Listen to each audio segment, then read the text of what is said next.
안녕하세요. 저는 작은 가게 하나 운영하고 있는 평범한 남자입니다. 나이 60줄에 들어서니 살면서 참 많은 일을 겪었다 생각했는데요. 최근에 정말 어디서 듣도 보도 못한 사건을 직접 겪게 되어서 신기한 마음에 글을 적어봅니다. 글솜씨가 서툴지만 잘 좀 봐주세요. 제 인생은 흔하디 흔한 아주 평범하기 짝이 없는 인생이었습니다. 가정 형편도 부족하지도 넘치지도 않는 딱 중간이었고, 제 외모도 딱 보통이었고, 그나마 공부는 평균보다 조금 더해서 장남이라는 이유로 대학교까지 나왔습니다. 대학교 나오고서도 별다르게 특별했던 일은 없었습니다. 아, 그나마 특별했던 사건을 하나 찾아보자면 연애 결혼을 했다는 것이었습니다. 뭐 지역마다 집마다 천차만별이었지만 그때만 해도 제 주변에는 거의 다 선봐서 결혼을 올렸거든요. 주로 부모님이 주선해 주시는 게 대부분이었고 가끔 가다가 지인들의 만남으로 이루어지는 경우가 많았습니다. 물론 연애하는 친구들도 많았지만 왜인지 결혼은 다 선봐서 하더라고요. 제가 성격이 그냥 둥글둥글하다는 말을 많이 듣습니다. 특별하게 욕심부리는 것도 없고 뾰족하게 예민한 구석이 있는 것도 아니고 뭐 리더십이나 야망이 있는 것도 아니었고 그냥 수준에 맞게 살면서 좋은 사람들과 두루 어울리는 걸 좋아했습니다. 그래서 저도 부모님께서 주선해 주시는 선자리 나가서 괜찮은 여성분과 결혼을 하려 했습니다. 그게 부모님도 좋고 저도 좋고 선보러 나온 여성분과 그 집안에도 좋은 일이라고 생각했으니까요. 그 전에 연애를 안 한 건 아니었지만 대학교 때 한 번, 군대 제대하고 한 번이 전부였습니다. 그마저도 1년을 채 채우지를 못했었고요. 그래서 부모님이 마련해 주신 자리에 나갔습니다. 최성남 씨? 아, 예, 안녕하세요. 그런데 참 이상하게도 뭐가 안 되려고 했던 건지 제가 선만 10번을 봤는데 전부 다 마음이 통하지가 않았습니다. 어떤 여성분은 만나자마자 제 외모가 실망스럽다는 티를 팍팍 내고 또 어떤 분은 결혼하면 집과 차는 당연히 해와야 한다고 주장하고 또 어떤 분은 식사 자리 매너가 영 엉망이었죠. 10명이 전부 다 그런 식이었습니다. 이쯤 되니 부모님은 제게 무슨 문제가 있는 거 아니냐며 따지지 말고 적당한 사람 만나서 결혼을 올리라고 성하셨습니다. 그때 부모님 친구분들의 자녀들이 하나둘씩 식을 올리니까 마음이 급하셨나 봅니다. 당시 제 나이가 29이었는데도 말이죠. 그런데 제가 의외로 로맨티스트인 건지 뭔지 마음이 딱 통하는 사람을 만나기가 어려웠습니다. 그러던 어느 날이었습니다. 이것도 진짜 신기한 인연이긴 한데 그날 제가 11번째 선자리가 있던 날이었습니다. 그런데 제가 초행길이라 일찍 나간다고 나가긴 했는데 약속 시간보다 1시간이나 일찍 도착한 겁니다. 어머니가 이번에는 꼭 잘 되라며 레스토랑을 예약해 놓으셨더라고요. 그런데 예약 시간이 되어야 입장이 가능하다는 겁니다. 하는 수 없이 근처에 있는 커피숍에 들어갔습니다. 제가 커피를 즐겨하는 사람이 아니라서 커피숍이 영 어색했습니다. 회사에서 선배들이 커피숍 갈 때도 뒤에서 멀뚱히 보고 저는 회사 정수기에서 물이나 먹던 사람이었거든요. 대충 자리 잡고 주문을 했습니다. 뭐가 뭔지 몰라서 가장 저렴한 걸로 시켰는데 그게 에스프레소였습니다. 그 쓰디 쓴 걸 시키다니 참나. 촌놈이나 한다는 실수를 제가 해버린 거죠. 아무튼 그렇게 커피를 기다리는데 제 주먹보다도 한참 작은 머그컵이 제 쪽으로 오고 있었습니다.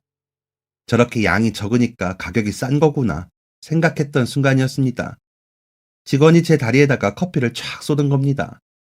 방금 내린 커피니까 얼마나 뜨겁겠어요. 양복을 입은 허벅지가 뜨겁게 적셔지는데 그런 경험은 처음이라 정말 폴짝폴짝 뛰었습니다. 어머, 어떡해. 괜찮으세요? 아니, 잠시만요. 잠시만요. 너무 뜨거워요. 찬물 좀 주세요. 얼른요. 다른 남자 직원이 다급하게 찬물이 든 통을 가져와서 제 다리에 냅다 부어버렸고 그제서야 저는 조금 진정이 되었습니다. 하지만 허벅지에 화상을 입은 것 같았습니다. 다리가 자기 멋대로 부들부들 떨리더라고요. 제 의지와는 전혀 상관없이 말이죠. 그래서 저는 제게 커피를 쏟은 그 여자 직원과 함께 병원으로 갔습니다. 가는 내내 그 여자가 정말 죄송하다고 하면서 눈물까지 글썽이더라고요. 바로 그게 지금 제 아내와의 첫 만남이었습니다. 그날 치료가 생각보다 금방 끝나서 선자리에는 가긴 갔습니다. 하지만 가서 제가 이러이러한 사정으로 다쳤으니 죄송하다고 하고 돌려보냈죠. 사실 식사 정도는 할 수 있는 컨디션이었습니다. 하지만 자꾸 제 다리에 커피를 쏟은 그 여자분의 얼굴이 잊혀지지가 않더라고요. 그래서 선자리를 정리한 거였습니다. 저는 그 이후 주기적으로 병원에 가서 치료를 받았고 항상 그 여자 직원분이 동행해 주었습니다. 죄송하다면서 병원비를 낸다는 것을 됐다고 그냥 병원에 같이 가주기만 하라고 했죠. 당시 제게는 그게 엄청난 용기였고 패기였습니다. 그렇게 만나다가 치료가 끝난 다음에도 계속 만났습니다. 저는 먹지도 못하는 커피를 좋아하는 척을 하면서 그녀와 카페를 다니기 시작했고 커피를 전문가 수준으로 좋아했던 그녀는 카페를 같이 가주는 저를 좋아했습니다. 나중에 자기만의 카페를 운영하고 싶다는 그녀를 보면서 결혼은 이 사람과 하고 싶다는 찌릿한 감정이 피어올랐습니다. 그렇게 1년 연애하고 30살에 결혼식을 올렸습니다. 평범한 제 인생에 특별한 것을 찾는다면 바로 제 아내겠네요. 흘러가는 대로 살던 저와는 다르게 그녀는 꿈도 많고 반짝반짝 빛나는 사람이었습니다. 그렇기에 결혼식을 올린 다음 해에 아내가 임신을 하면서 매니저로 다니던 커피숍을 그만두었을 때 더 속상할 수밖에 없었고요. 아직 배도 부르기 전인 임신 4개월에 커피숍 점장이 임신했으면 쉬어야 하지 않겠냐는 눈치 아닌 눈치를 주었고 괜찮다며 버티던 아내는 결국 임신 5개월이 되기 전에 자진 퇴사를 했습니다. 임신 소식을 더 늦게 알릴 걸 그랬어. 축하받고 싶어서 말한 건데. 이런 말을 하면서 아내는 씁쓸하게 웃었습니다. 아내 앞에서 티는 내지 않았지만 엄청 속상하더라고요. 하지만 아내는 금방 극복을 했습니다. 이왕 이렇게 된 거 태교 더 열심히 하고 아이 잘 키울 거라며 육아 관련 책도 사서 보고 집에서 운동도 조금씩 하더라고요. 외국 보니까 나이 든 할머니, 할아버지들도 커피 만든다면서 스스로 위안을 삼으며 말이죠. 아내는 임신한 그해 11월에 첫째 아이를 출산했고 그 다다음 해에 둘째까지 출산을 했습니다. 아이들이 탄생하고 커가는 과정이 정말 신비롭고 황홀했습니다. 하나의 인간이 탄생하는 그 자체만으로도 너무 신기하고 감격스러운데 아이들이 커가면서 그 감동은 나날이 커지더라고요. 그리고 그와 비례해서 가장으로서의 무게감도 점점 늘어갔습니다. 누가 그러대요. 아이 한 명을 키우는 데에는 4억이 들어간다고요. 그럼 애가 둘이니까 8억. 회사원이었던 제 월급은 평범하기 짝이 없는데 말이에요. 많이 노력했습니다. 혹시 대우가 더 괜찮은 직장이 있나 찾아보기도 했고 회사 사람들이 끝나고 한잔 하자고 할 때 이 핑계 저 핑계 대면서 빠져나오기도 했고 매일 비슷한 맛의 반찬들이 가득한 값싼 구내식당을 애용했고 아내가 첫째를 낳기 전에 담배도 끊었습니다. 부동산이나 경매를 한번 공부해볼까 싶기도 했는데 그런 거 하다가 데이는 사람을 너무 많이 봐서 그냥 관뒀습니다. 제 배포에는 맞지 않는 길이라고 생각했거든요. 그냥 남들처럼 벌지만 남들보다 조금 덜 쓰면서 살자 생각했습니다. 이런 생각은 아내도 마찬가지였습니다. 아내가 진짜 알뜰했어요. 시장에서 콩나물 500원어치 사면서 100원 깎아달라고 하고 허투루 돈을 쓰는 법이 없었습니다. 아내 옷은 항상 계절마다 두세 벌로 돌려 입었습니다. 여보, 옷 좀 사 입어. 그거 작년에도 입던 거 아니야? 이제 버리고 새 거 사. 아직 입을 만한데 뭘 버려요. 손빨래하면 5년이고 10년이고 입을 수 있어요. 집에 세탁기가 있는데 힘들게. 그래도 나는 손빨래 해야지 마음이 편하더라고. 아이들 옷도 마찬가지였습니다. 첫째가 아들, 둘째가 딸인데 성별이 다른데도 둘째 딸아이 옷은 거의 사는 법이 없었습니다. 아내가 흰 옷은 전부 다 삶고 양말까지 손세탁하고 겉옷은 계절 바뀔 때마다 드라이해서 옷장에 넣어뒀거든요. 그렇게 관리를 하니 첫째가 입던 옷들을 새 옷처럼 깨끗하게 둘째한테 줄 수 있었습니다. 대신 아내는 둘째가 서운해할까봐 시장 간다고 하고선 집에서 나갈 때 옷을 봉다리에 넣었다가 도로 가져오며 사온 옷처럼 보여주기도 했습니다. 초등학교 고학년 때까지 말이죠. 이러니 저도 덩달아서 더 악착같이 아꼈던 거죠. 그래도 그게 불만이었던 적은 한 번도 없었습니다. 오히려 아내에게 너무 고마운 마음이 들었죠. 첫째가 초등학교 들어갈 쯤에는 괜찮은 조건의 회사에서 제안이 들어와서 이직을 하게 되었습니다. 직급은 대리였지만 팀장급으로 일하면서 급여도 조금 더 많이 주는 곳이었습니다. 회사 분위기도 좋았고요. 상사분들도 다들 좋으신 분들이었습니다. 사실 그 시대에는 일주일에 한 번 회식이 무슨 필수처럼 이루어지고 야근에 주말 근무까지 과하게 업무를 시키는 게 보통이었잖아요. 그런데 야근도 거의 없었고 주말 근무는 아예 없었고요. 회식도 중요한 날 아니면 거의 안 했습니다. 그렇다 보니 집에 애들이 있는 저 같은 사람에게는 아주 좋은 직장이었죠. 대신 그 회사에서 지키고 있는 아주 중요한 신념이 있었습니다. 같이 일하게 돼서 기쁩니다, 성남씨. 아, 한 가지 당부드리고 싶은 말씀이 있어요. 방금 말씀드린 것처럼 회사 복지도 괜찮고 분위기도 좋고 상여금 같은 것도 잘 되어 있습니다. 그런데 저희 회사에 원칙이 있어요. 잘못한 일에 대해서 아주 냉정하게 판단합니다. 실수? 뭐 괜찮죠. 사람이니까요. 하지만 실수가 반복되면 그건 실수가 아니라고 생각해요. 저희는 반복되는 실수를 용납할 수가 없고요. 그리고 만약 고의로 어떤 행위를 하였고 그로 인해 회사에 손실이 생겼다 하면 그만한 대가를 치를 겁니다. 며칠을 일하건 몇 년을 일하건 그런 정 때문에 봐주는 곳 아닙니다. 겁을 주려고 이런 말씀 드리는 게 아니라 저희 회사 분위기를 아셨으면 해서 말씀드려요. 그래서 서류 하나도 몇 명을 통해서 확인을 하는 거고요. 이건 성남시뿐만 아니라 모든 직원에게 동등하게 적용되는 것이니 꼭 염두에 두셨으면 합니다. 네, 알겠습니다. 그땐 그 말이 그리 무겁게 들리지 않았습니다. 제 입으로 이런 말씀 드리기 좀 민망하지만 저 되게 꼼꼼한 사람입니다. 그렇다고 실수를 안 하는 사람이라는 건 아니지만 그래도 실수를 반복하는 일은 없었습니다. 그리고 실수를 반복하는 직원을 감싸지 않고 내칠 줄 아는 것도 회사의 경영 철학인 것이니 당연히 존중해야 했고요. 그렇게 그 회사에서 열심히 일을 했습니다. 실적도 좋은 편이었습니다. 그러다가 첫째 아이가 중학생 때 저는 과장으로 승진을 하게 되었습니다. 당연히 급여도 조금 올랐고요. 여보, 너무 축하해요. 정말 고생 많았어. 고생은 당신이 더 했지. 월급이 많이 오른 건 아니지만 그래도 이제 우리 아들도 곧 고등학생이고 하니까 조금은 널널하겠어. 당신 옷도 좀 사입고. 아유, 고등학생 되면 돈 나갈 거 더 많지 뭐. 딸도 내년이면 중학생인데 더 열심히 모아야죠. 그런가? 더 열심히 일해야겠네. 은행 이자가 높을 때 아내가 저축을 꼬박한 탓에 살림이 힘든 상황은 아니었습니다. 그런데도 아내는 꾸준히 차곡차곡 모았습니다. 나중에 우리 노후도 생각해야 하고 애들 대학교 등록금도 내줘야 한다면서 말이죠. 아내가 열심히 모은 덕에 애들 초등학생 때 내 집 마련을 할 수 있었습니다. 물론 제 진짜 지분은 화장실 하나 정도. 나머지는 다 은행 거였지만 그래도 행복했습니다. 아내가 아니었다면 절대 그렇게 못했을 테니까요. 대출금이라는 또 하나의 무거운 짐이 생겼지만 말이죠. 그래서인지 과장으로 승진했을 때 더 기뻤던 것 같습니다. 대출금 부담도 좀 덜어냈고 그때 아들이 로봇 만드는 사람이 되고 싶다고 하더라고요. 애가 초등학생 때부터 과학에 관심이 많기도 했고 공부도 곧잘 해서 반에서 항상 1등을 했습니다. 그래서 저 과장으로 승진하고서는 아이가 좋아하는 과학학원도 보내줄 수 있었습니다. 딸아이 중학교 들어갈 때도 그렇게 가고 싶어하던 미술학원 등록해줄 수 있었고요. 그렇게 별탈 없이 직장 생활을 잘 해내고 있던 어느 날이었습니다.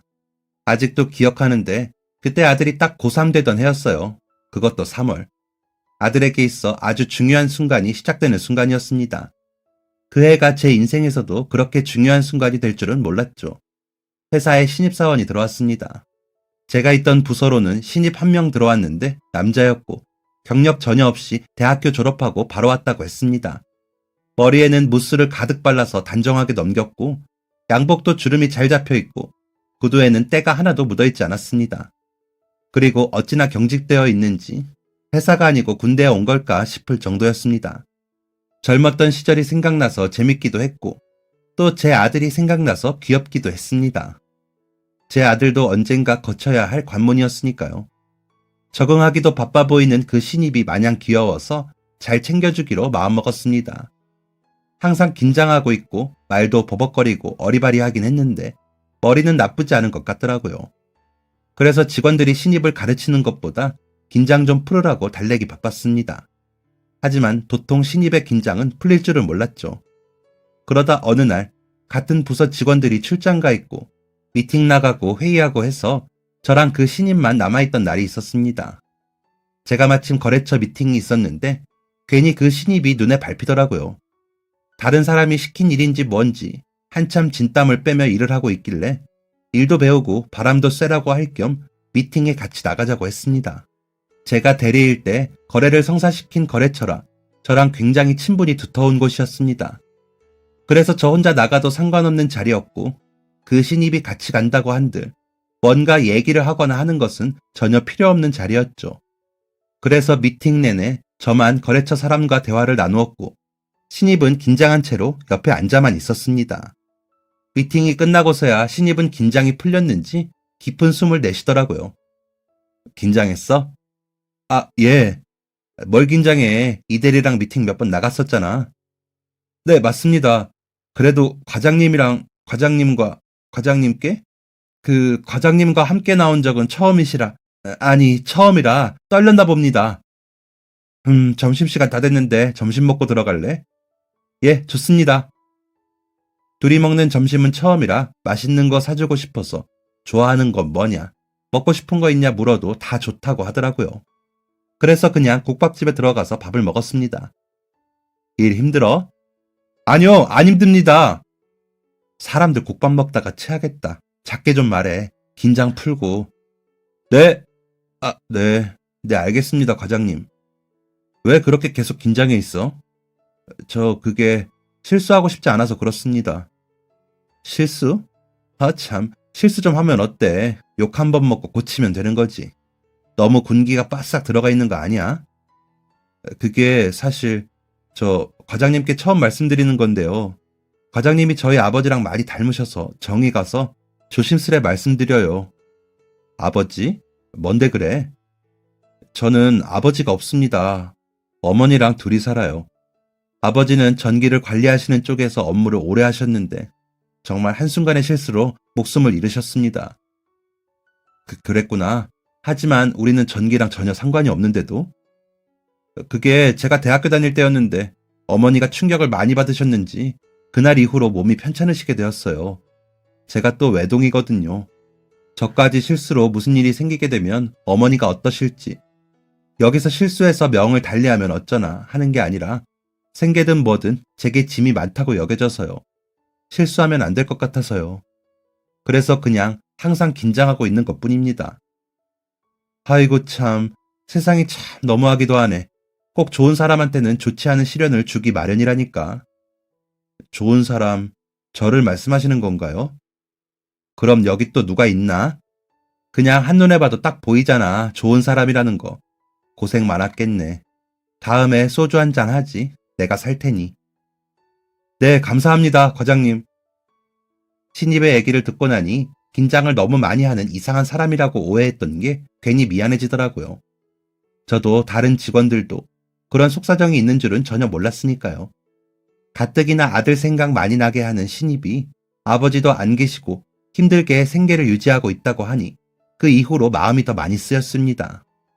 그래서 그 다음부터 다른 직원들 몰래 간식도 좀 챙겨주고 모르는 거 있다고 하면 더 자세히 알려주려고 하고 미팅도 종종 데리고 다니면서 일을 가르쳤습니다.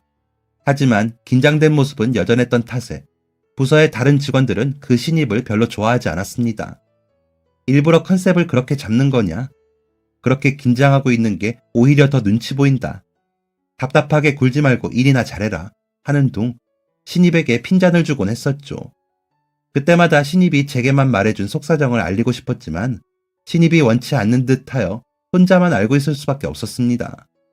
직원들이 신입에게 조금 심하다 싶으면 가서 말리고 일부러 화제를 돌리면서 은근슬쩍 챙겨주는 것밖에 어찌할 도리가 없었죠.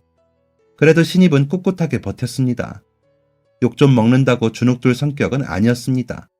오히려 혼이 날수록 능률이 조금씩 오르는 듯 보였습니다. 그렇게 신입이 들어온 지 1년 안 된 11월 달의 일이었습니다. 저희 회사가 그때 정말 바빴어요. 회사 특성상 연말 한두 달 동안 회사 1년 매출의 거의 반 정도가 발생하거든요. 그만큼 바쁘기도 바쁘고 중요하기도 중요한 시기였습니다. 그래서 평소에 잘 하지 않는 야근도 자처하면서 하는 경우가 많았고 그건 직급 상관없이 모두가 마찬가지였습니다.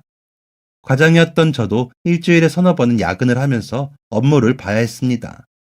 큰돈이 오가는 계약도 많아서 항상 긴장을 하고 있어야 했고, 회사 사람들 모두가 날이 서 있는 예민한 시기였죠.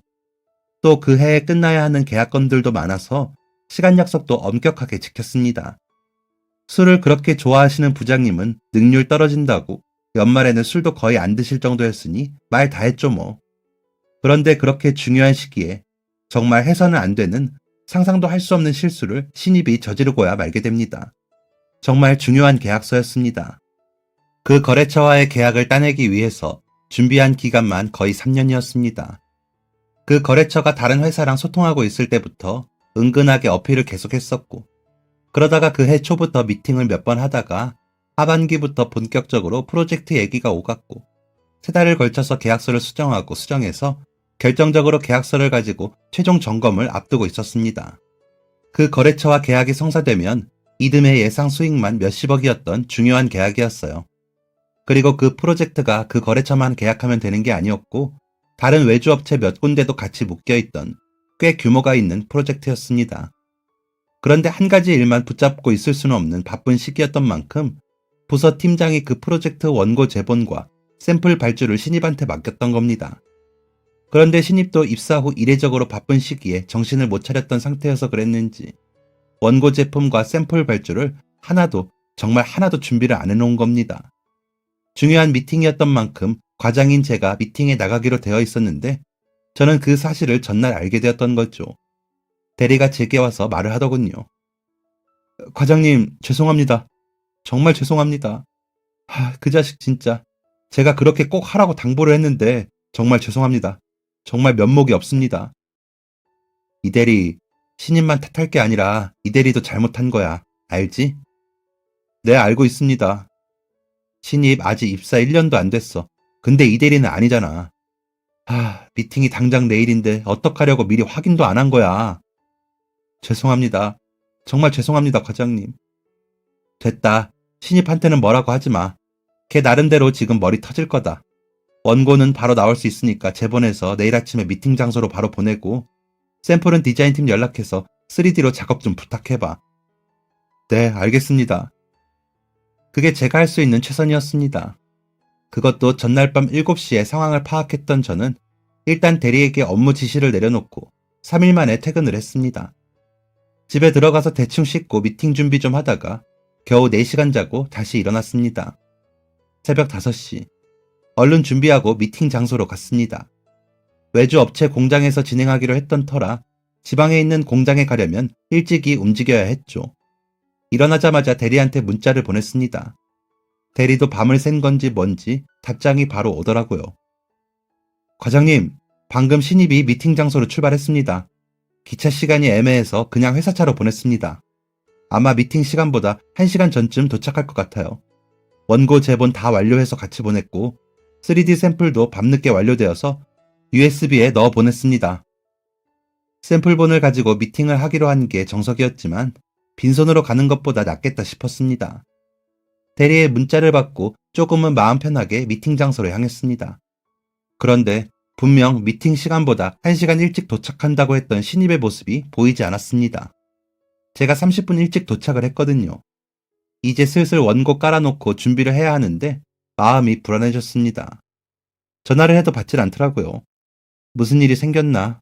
오다 사고를 당했나? 뭐 납치라도 된 건가? 진짜 오만 생각이 다 들었습니다. 업체 사람들도 하나둘 자리를 채우니 더 불안해졌습니다. 시간이 다가올수록 점점 식은땀이 나더라고요. 그런데 그때 미팅을 딱 5분 남겨두고 신입이 도착했습니다. 땀을 뻘뻘 흘리며 원고가 들어있는 박스를 끌어안고 들어오는 신입은 당장이라도 울 것처럼 울먹였습니다. 너 어떻게 된 거야? 제가 운전이 미숙해서 죄송합니다. 길을 잘못 들어서 죄송합니다. 됐다. 일단 왔으니 됐어. 자, 준비하자. USB는 나한테 주고 원고 배부해. 네. 그런데 신입이 주머니를 뒤적거리더니 손을 벌벌 떨면서 이번엔 가방을 쑤시더니 아예 가방에 있는 걸 다 끄집어내면서 뒤지더라고요. 과장님, USB가 없습니다. 지금? 일단 원고 배부해. 이 대리한테 파일로 보내라고 할 테니까. 신입은 손을 떨며 미팅 원고를 배부했고 저는 이대리한테 연락을 취했습니다. 그런데 이대리가 연락이 안 되는 겁니다. 생각해보니 그날 같은 시간에 다른 거래처 미팅이 있던 날이었습니다. 급한 대로 디자인팀에 연락을 했고 겨우 메일로 작업 파일을 보내준다는 답을 받은 순간이었습니다. 아니, 이게 뭔가요? 거래처 사람들이 원고를 넘기면서 인상을 찌푸렸습니다. 이번엔 또 뭔가 싶어서 심장이 벌렁거렸습니다. 입사 후 신입이던 시절에도 그렇게 떨렸던 적이 없었습니다. 그런데 나이 50이 가까워진 나이에 심장이 벌렁거려서 터질 것 같았습니다. 회의실은 점점 웅성대는 소리로 가득 찼습니다. 저는 얼른 가서 배부된 원고를 살폈습니다. 다른 원고였습니다. 이대리가 나간 미팅의 원고였던 겁니다. 그땐 진짜 심장이 쿵하고 발끝으로 떨어지는 기분이었습니다. 망연자실한 표정으로 신입을 쳐다보니 신입도 그제야 상황 파악이 되었는지 덜덜 떨면서 울음을 꾹 참고 있었습니다. 어디선가 이게 뭐냐며 언성을 높이기 시작했고 다른 쪽에서는 샘플이라도 보자고 했습니다. 죄송합니다. 귀한 발걸음 여기까지 해주셨는데 저 그게 샘플이 샘플이 발주가 늦게 들어가서 저희가 그 대신해서 그 3D로 보여드리려고 준비를 했는데 이번엔 제가 등신처럼 버벅거렸습니다. 이미 저희 회사는 신임을 잃었습니다. 거래처 사람들은 모두 화를 내며 회의실을 나가버렸습니다. 저는 돌처럼 굳어버렸습니다. 신입이 제 옆에 서서 엉엉 울었습니다. 곧 이대리에게 전화가 왔습니다. 원고가 바뀌었다는, 큰일 났다는 전화였습니다. 그리고 이대리와 미팅 예정이었던 거래처와의 계약도 성사되지 못했습니다. 손실이 어마어마했습니다. 규모로 따지자면 100억에 가까운 손해였습니다. 울고 있는 신입에게 반차를 쓰라고 하고 집에 보냈습니다. 그리고 회사에 들어가서 부장님에게 이 사실을 보고했습니다. 이대리랑 신입 얘기는 꺼내지 않고 그냥 제가 실수했다고 했습니다. 솔직히 그 순간에도 정말 많이 고민을 했습니다. 내 잘못이 아닌데 내가 이걸 떠안고 가는 게 맞나 하는 이기적인 마음이 들면서 아내랑 자식들 얼굴이 어른거렸습니다. 그런데 상사된 도리로 힘든 환경에 있는 신입의 처지를 모른 척하기가 어려웠습니다. 아무래도 신입이 제게 자신의 아버지를 닮았다고 한 말이 자꾸 신경 쓰였던 것 같습니다. 자꾸만 아들의 모습이 겹쳐 보였으니까요. 화를 잘 내지 않는 부장님이 욕을 하면서 화를 내셨습니다. 그리고 곧장 이사님에게 같이 올라갔습니다. 제가 직장에서 상사한테 깨졌다라는 표현을 이해하지 못했었는데 그때 제대로 이해가 되더라고요. 이사님이 그러시더라고요. 책임을 지라고요. 나가라는 말이었습니다. 그 거래처와의 프로젝트를 성사시키기 위해 고생한 사람이 한둘이 아니었습니다. 저희 부서뿐만 아니라 다른 부서들도 정말 이거 하나 때문에 며칠 밤을 새우고 고생을 한 것이었습니다.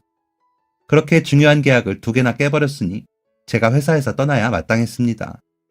이사님이 그간 정이 있으니 이사회는 열지 않고 사직서로 마무리해준다고 하셨습니다. 천만 다행이었습니다. 하마터면 퇴직금도 못 받고 쫓겨날 뻔했으니까요. 마지막으로 이대리를 불러서 얘기를 나눴습니다. 신입한테는 절대 아무 말도 하지 마. 네? 아니, 그래도 과장님이 왜 짊어지고 회사까지 그만두세요. 제대로 된 사실을 알려야죠. 이대리, 내가 자세히 얘기는 못하는데 신입 많이 힘든 상황이야. 그냥 좀 내 말대로 해줘. 과장님, 그래도 이건 아닌 것 같아요. 믿는다, 이대리. 그렇게 저는 12년을 몸담궜던 회사를 그만두게 되었습니다. 그리고 그 주에 아들이 수능을 봤고요. 아내에게 퇴직 사실을 말할 수가 없어서 회사 그만두고도 매일 양복 입고 아침에 나갔습니다. 그런데 제가 아내의 눈을 어떻게 속입니까? 일주일째 되던 날에 이제 그만 나가라고 하더라고요. 제가 미안하다고 하니 아내는 그냥 웃었습니다. 아들의 수능 성적이 굉장히 좋았습니다. 원하는 학교에 문제없이 들어갈 성적이었죠. 하지만 그럴수록 제 마음은 복잡해졌습니다. 아직 집 대출도 많이 남았고 아들 등록금도 내야 하고 딸아이도 이제 고등학교 2학년에 올라가니까요. 뭐라도 해서 가장 노릇을 해야겠다 생각했습니다. 그래서 저는 퇴직금으로 무작정 식당을 열었습니다. 무슨 생각이었는지 모르겠습니다. 그때 마음이 되게 간절했는데 친한 형님이 공무원직 퇴직하고 식당을 열었는데 대박이 났다는 얘기를 들었거든요. 그래서 그냥 정말 아무 정보 없이 무작정 식당을 개업해버렸습니다. 메뉴는 아내가 좋아하는 불고기였고 냉면도 같이 팔았습니다. 아내는 묵묵히 제 결정을 따라주었습니다. 한 번도 반대를 하거나 한심하게 보지 않았습니다. 그리고 같이 가게를 지켜주었습니다. 그런데 죽기 살기로 덤벼도 잘 되기 힘든 게 사업인데 아무것도 모르는 제가 잘 될 리가 있겠습니까? 그렇게 해서 잘 된다면 그건 너무 불공평한 일이죠. 식당은 오픈하고 1년도 채 못 넘기고 망했습니다. 정말 대차게 망했습니다. 퇴직금 전부를 날렸으니 말 다 한 거죠. 아들 등록금은 어찌어찌 아내가 착실히 모아두었던 돈으로 내고 있었는데 그마저도 식당의 일부를 땡겨 쓴 탓에 졸업 때까지 등록금을 대주기에는 무리가 있었습니다. 저는 어떻게든 돈을 벌어야 하는 부담감을 느꼈고 주변 사람들한테 물어물어 한 건물의 경비 일을 맡게 되었습니다. 회사 다닐 때 월급의 반절 정도 되는 적은 돈이었습니다. 이런 말하기 좀 창피하긴 한데 저 종종 후회했습니다. 내가 어쩌자고 처자식이 있는데 회사를 그만뒀을까? 갑자기 무슨 영웅심보가 생겨서 그런 짓을 벌인 걸까 생각하면서 가끔 가슴을 쳤습니다. 하지만 어쩌겠습니까? 이미 엎질러진 물이었죠. 저는 건물 경비 일을 열심히 했습니다. 열심히 한다고 누가 알아주고 월급을 더 주는 건 아니었지만 그렇게 열심히라도 하지 않으면 제가 정말 쓸모없는 인간이 된 기분이었거든요. 제가 경비일 시작할 때 딸아이가 고3이었습니다. 제가 아직도 우리 딸한테 미안한 게 있는데 딸이 그때 저랑 아내 몰래 수능을 보지 않았습니다. 알고 보니까 미술학원도 가지 않고 학원비를 다 모아뒀더라고요. 그리고 그 학원 갈 시간에 몰래 아르바이트를 했고요. 수능 끝난 다음 날 저희한테 와서 고백했습니다. 억장이 무너지는 줄 알았습니다. 너무 속상해서 화도 좀 냈습니다. 아빠가 다 알아서 해준다고 했지. 그렇게 좋아하던 미술을 왜 그만둬? 너 미술 아니면 뭐 먹고 살 건데? 그림 그리는 걸 제일 좋아하는 녀석이 그걸 왜 그만둬? 너 같은 애가 그림 안 그리면 세상에 누가 그림을 그려? 꼭 대학 나와야 그림 그리는 것도 아니고 아빠가 그렇게 힘들게 일하는데 내가 어떻게 그 돈으로 대학을 다녀? 원래부터 별로 가고 싶지도 않았어. 그냥 프리랜서로 일할 거 찾아보고 알바도 좀 하고 그러려고. 아내가 그때 진짜 많이 울었습니다. 애써 웃던 우리 딸도 엄마 따라서 엉엉 울었고요. 아내가 처음으로 그때 제게 쓴소리 한마디 했습니다. 당신 이번에는 정말 밉네요. 농담으로라도 그런 소리 하지 않는 사람이 그렇게 말하니 정말 죄책감이 크게 들었습니다. 아내가 꿈까지 포기하며 아이들을 정성스레 키우고 우리 집을 위해서 많이 아끼면서 노력했는데 나는 너무 나만 생각했구나 하는 생각이 들어 제 자신이 원망스러웠습니다. 그렇게 딸아이는 졸업을 하고 아르바이트 생활을 했고 아내도 이제 애들 다 키웠으니 뭐라도 해야겠다면서 이불 가게에서 일을 하기 시작했습니다. 몇 년 사이 크게 달라진 우리 가족의 모습에 매일 제 자신을 탓하며 그렇게 보냈습니다. 그렇게 경비 일을 한 지 3년이 되던 날이었습니다. 부동산 사장이 오더니 건물주인이 바뀌었다고 하더라고요. 지난주에 상가 문 닫았던 날, 그날 보고서는 바로 계약했어요. 여기 원래 주인 할머니가 이거 증여할 자식 하나 없으신 분이었잖아요. 죽기 전에 처분하신다고 하더니 골머리 안 쌌고 빨리 처분돼서 좋지 뭐. 그런데 새로운 건물주인이 어마어마하게 젊어. 30도 안 되어 보이던데. 그래요? 어디 부잣집 도련님이나 그렇겠죠 뭐. 내 느낌도 그래. 그런데 참 사람이 착하고 싹싹하더라고. 원래 부자들이 더 착하다더라고요. 그렇긴 해. 어이쿠야, 그럼 경비도 바꾼다고 하는 건 아니겠죠? 아, 맞아. 안 그래도 그때 건물 보러 와서는 대뜸 경비부터 찾더라니까. 뭔가 이상하다 싶었어. 그래요? 만나면 인사 잘 드려야겠네요. 이거 참 갑자기 긴장되네. 오늘 키 받으러 직접 여기로 온다고 하셨으니까 만나면 인사 잘해요. 저기 오시네. 당장이라도 90도로 인사할 기세로 자리에서 벌떡 일어났습니다. 그런데 저는 제 눈을 의심했습니다. 새로운 건물주인이 제가 아는 사람이었거든요. 절대 잊을 수 없는 인물이었죠. 바로 제가 회사 다닐 때 신입으로 들어왔던 그 젊은 청년이었습니다. 신입? 저도 모르게 입 밖으로 소리가 나와버렸습니다. 제 말에 신입은 활짝 웃으면서 제게 왔습니다. 입은 웃고 있었지만 눈은 울고 있었습니다. 눈물을 흘리고 있었습니다. 과장님! 아니, 아니 이게 어떻게 된 거야? 이게 지금 무슨 상황인 거지? 뭐지? 이거 몰래카메라 뭐 그런 건가? 뭐야 지금?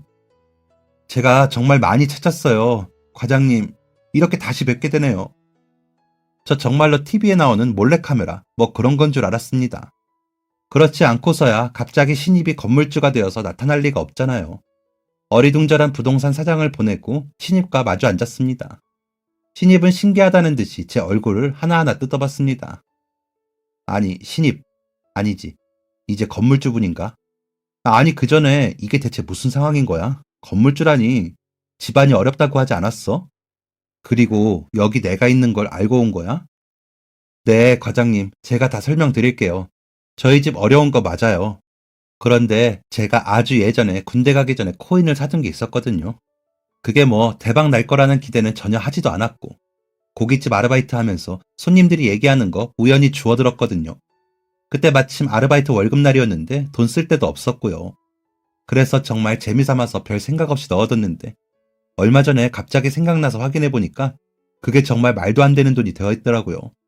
저 코인이나 주식 이런 거 하나도 몰라요. 뉴스에 코인 이야기가 나오는데 어마어마하더라고요. 그때야 제가 예전에 사뒀던 게 생각이 났고 빼야지 하고 확인했는데 정말 큰 돈이 모여 있더라고요. 그런데 그 돈 보고 어머니 다음으로 과장님 생각이 났어요. 너무너무 늦었지만 정말 죄송했습니다, 과장님. 저 그때는 과장님이 왜 나가신지 전혀 몰랐어요. 갑자기 그만두신 게 뭔가 이상하다고는 생각했지만 이 대리님도 부장님도 아무 말도 안 해주셨거든요. 그러다가 작년인가 이 대리님하고 둘이 술 한잔 하다가 알게 되었어요. 정말 죄송하고 감사합니다, 과장님. 제가 정말 큰 빚을 졌어요. 어떻게든 찾아뵙고 싶었는데 연락이 닿지도 않고 이 대리님도 모른다고 하셔서 그러다가 코인으로 큰 돈 벌게 되고 이제는 정말 찾아야겠다 싶어서 퇴직하신 부장님께 연락해서 과장님 근황 여쭈었어요. 불편하셨다면 죄송합니다. 하지만 이렇게라도 제 마음을 전하고 싶었고 빚 갚고 싶었어요. 참으로 황당하기도 하고 놀랍기도 하고 신기하기도 했습니다. 세상 살면서 주식으로 몇 푼 번 사람들은 종종 봤지만 코인으로 건물주가 될 만큼 큰 돈을 번 사람은 난생 처음 봤거든요. 그런데 그 사람이 제게 빚을 갚는다고 하니 이게 그냥 좋아하기만 해도 되는 건지 혼란스러울 지경이었습니다. 신입은 몇 번이고 고개를 꾸벅꾸벅 숙이고 눈물을 훔치면서 제게 감사한 마음을 표현했습니다. 또 그렇게 진심 어린 마음을 전달받으니까 그때 제 행동을 후회했던 제가 좀 부끄럽고 바보같이 느껴지더라고요.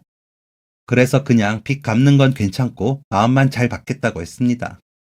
그런데도 이 신입이 막무가내로 저를 부동산에 데려가더니 비어있던 건물 상가 1층 계약서를 써달라는 겁니다. 바로 제 명의로요. 그러면서 저한테 인테리어고 뭐고 다 해줄 테니 가게를 운영하라고 하더라고요. 월세도 받지 않겠다면서요. 그건 너무 부담스러운 것 같아서 진짜 한 달을 꼬박 피해 다녔습니다. 그런데 이 신입 아주 집요한 구석이 있더라고요. 어떻게든 저랑 계약을 할 거라면서 들들 볶아댔습니다. 그러다가 아내 귀에도 들어가게 되었고요. 평소에 남한테 손 벌리는 건 질색하는 아내인데 그때 이렇게 말하더라고요. 그냥 한번 받아요. 우리 많이 고생했잖아. 결국 아내 말대로 신입의 제안을 받아들였습니다. 이번에는 섣부르게 행동하고 싶지 않아서 아내의 조언을 많이 구했습니다. 그리고 결국 아내는 건물 1층에 카페를 차리게 되었습니다. 아내의 평생 소원이었던 아내의 카페를 드디어 차려주게 된 것이었습니다. 아내가 딸이랑 같이 상의해서 열심히 기계도 고르고 인테리어도 꼼꼼하게 체크하면서 눈을 반짝이는데 연애 시절 보았던 빛나던 아내의 모습을 다시 보게 된 것 같아서 신입에게 너무 고맙고 뿌듯하고 미안한 마음까지 들었습니다. 아내와 딸은 카페를 운영하고 저는 계속해서 건물 관리 일을 맡게 되었습니다. 경비는 다른 사람을 두었고 저는 건물 안전에 관련된 것들을 전담하게 되었어요. 그전에는 관리가 잘 되어 있지 않아서 보수해야 하는 부분도 있었고 보완할 부분도 있었거든요. 그렇게 관리를 하면서 월급은 거의 몇 배로 받았습니다. 이제는 건물주가 된 과거의 직장 후배한테 월급을 받는 입장이라니. 솔직히 민망하긴 하잖아요. 그런데 신입도 그걸 알았는지 먼저 이렇게 말하더라고요. 안전 관련해서 일해주시는데 이 정도 보수는 당연해요, 과장님. 참 마음이 깊은 사람입니다. 그렇게 제 인생에 또 한 번의 전환점이 오고 벌써 몇 년이 되었네요. 아내와 딸아이가 열심히 운영하고 있는 카페는 아주 잘 되고 있습니다. 아내가 커피에 대해 공부를 정말 많이 했고, 딸아이가 빵이나 과자 같은 것도 곧잘 만들거든요. 확실히 진심이 있고 열정이 있으니 뭐든 잘 되는 것 같습니다. 저는 열심히 그 옆에서 시중 들면서 건물 관리도 하면서 살아가고 있습니다. 아, 덧붙이자면 저희 아들은 지금 연구원에서 열심히 일하고 있고요. 그림을 포기한 줄 알았던 딸아이는 무슨 이모티콘 같은 것도 만들어서 판매하고 프리랜서로 꾸준히 활동하고 있는 것 같더라고요. 건물주가 된 신입도 어머니랑 함께 행복하게 살고 있습니다. 어머니 건강이 많이 좋아지셨다고 해서 다행이에요. 평탄할 줄 알았던 인생이었는데 힘든 몇 년을 지내고 나니 더 열심히 살아야겠다는 생각이 듭니다. 남은 생이 얼마나 될지는 모르겠지만 몇 번의 전환점을 겪었으니 후회 없이 더 열심히 살려고 합니다. 여러분들도 후회 없는 삶 사시길 바라겠습니다. 이야기 들어주셔서 감사합니다. 지금까지 사연 들어주셔서 감사합니다. 사연이 재밌으셨다면 구독과 좋아요를 눌러주세요. 감사합니다. 안녕히 계세요.